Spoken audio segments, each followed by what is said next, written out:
டிட்வா புயல் சென்னையில் orange alert, மற்ற சில மாவட்டங்கள் எல்லாம் ரெட் அலர்ட்டு. நேற்று சுமார் மதியத்துக்கு மேலிருந்து விடிய விடிய இரவு முழுக்க நல்ல மழை பெய்து கொண்டிருந்தது. காற்று வீசும்பொழுது மரங்கள் கிளைகள் எல்லாம் உடைந்து ஓரிரு இடங்களில் சென்னையிலே சாய்ந்து கிடக்கிறது. அதை நம்மால் பார்க்க முடிகிறது. காற்றினுடைய தாக்கம் குளிர்ச்சியாக இருக்கிறது.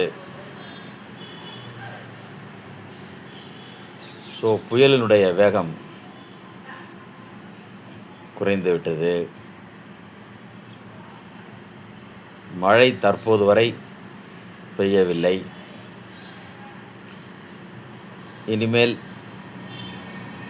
இரவு நேரங்களில் மழை பெய்ய வாய்ப்பு இருக்கிறது.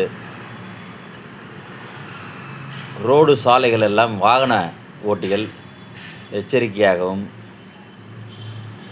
பாதுகாப்பாகவும் மிதமான வேகத்திலே செல்ல வேண்டும். ஏனென்றால் தண்ணீர் ஆங்காங்கே தேங்கி கிடக்கிறது.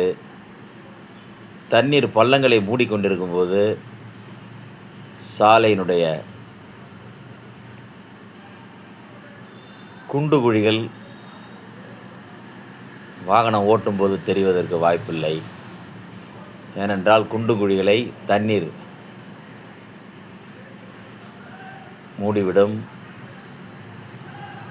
சாலை மாதிரி தெரியும். இரவு நேரங்களில் வெளிச்சம் இல்லாத காரணத்தால் மிகவும் கவனத்துடன் எச்சரிக்கையாக வாகனங்களை ஓட்ட வேண்டும். ட்ரைனேஜ் மூடிகள் திறந்து கிடக்கும். ட்ரைனேஜ் மூடியினுடைய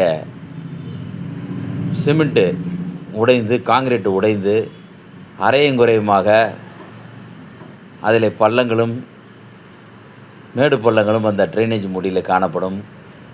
கம்பிகள் காணப்படும். பாதசாரிகள் நடக்கும்போது எச்சரிக்கையோடு நடக்க வேண்டும். கம்பிகளோ கயிறுகளோ மின்கம்பிகளோ ஒயர்களோ சாலையிலே கிடக்க வாய்ப்புகள் இருக்கிறது. பார்த்து கவனத்துடன் இரவு நேரங்களில் நடக்கும்போது ஒரு கை விளக்கு, டார்ச் லைட் வைத்து கொண்டு நடப்பது மிகவும் நல்லது. மின்சார கசிவுகள் இருக்கும். அதை இரவு நேரங்களில் மின்துறையினரால் சாலை பாதுகாப்பு போன்றவற்றை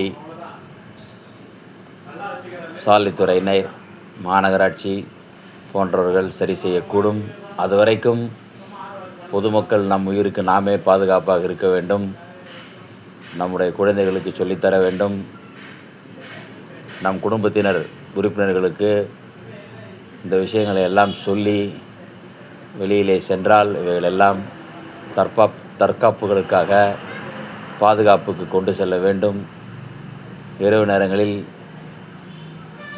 சீக்கிரமாக வீடு திரும்ப வேண்டும். ஏனென்றால் ஞாயிற்றுக்கிழமை விடுமுறை தான். முக்கிய அத்தியாவசிய தேவை இருந்தால் மட்டும் வெளியிலே செல்ல வேண்டும். தேவையில்லாமல் ஊரை சுற்றுவதற்கு, சுற்றுலா இடம் சுற்றி பார்ப்பதற்கெல்லாம் பீச் அங்கங்கே செல்லக்கூடாது. வாகனங்களை அங்கங்கே தண்ணியில் இருக்கிற இடத்துலலாம் எடுத்துகிட்டு போகக்கூடாது. அங்கங்கே பள்ளம் இருக்கும், விழுந்துடும் வண்டி. எனவே உயிர் பாதுகாப்பு நம் இல்ல பாதுகாப்பு என்று கூறி மக்கள் மகிழ்ச்சியுடன் வாழ வேண்டும் என அன்போடு